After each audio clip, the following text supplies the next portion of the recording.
আরজি করে তরুণী চিকিৎসককে ধর্ষণ খুনের ঘটনায় এখনো তোলপাড় গোটা দেশ।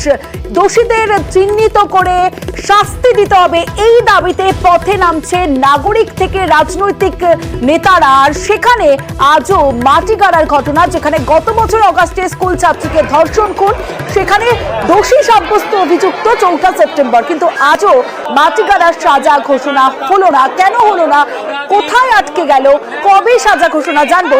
পার্থ প্রতিম রয়েছে আমার সঙ্গে। পার্থ, দেখো, তুমি যেমনটা বলছিলে যে গত বছর 21 আগস্টের এই ঘটনা এবং গত পরশু অর্থাৎ বুধবারই কিন্তু মূল অভিযুক্ত মোহাম্মদ আব্বাসকে কিন্তু দোষী সাব্যস্ত করে আদালত, এবং সেই মতো আজকে কিন্তু সাজা ঘোষণা করার কথা ছিল।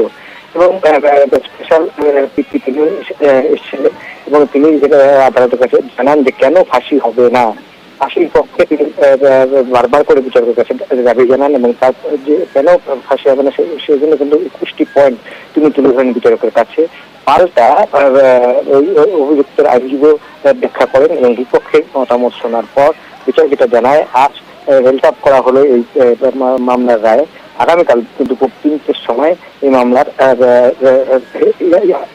রায় দেওয়া হবে, অর্থাৎ আগামীকাল বিচার পাবে মাটিগাড়া, এমনটাই কিন্তু রায় জানানো যাচ্ছে। এবং স্বাভাবিকভাবে যারা এই নিহত ছাত্রীর অর্থাৎ আজও মাটিগাড়ার সাজা ঘোষণা হলো না, আগামীকাল সাজা ঘোষণা করবে আদালত। অবশ্যই নজর থাকবে আমাদেরও।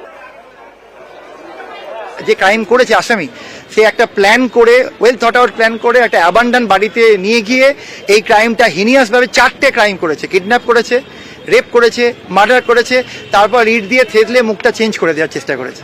এই 4টে পরপর ক্রাইমের মধ্যে ওর কোথাও অনুশোচনা নেই, কোথাও থামেনি। সুতরাং এই ক্ষেত্রে ফাঁসি আমরা চেয়েছি।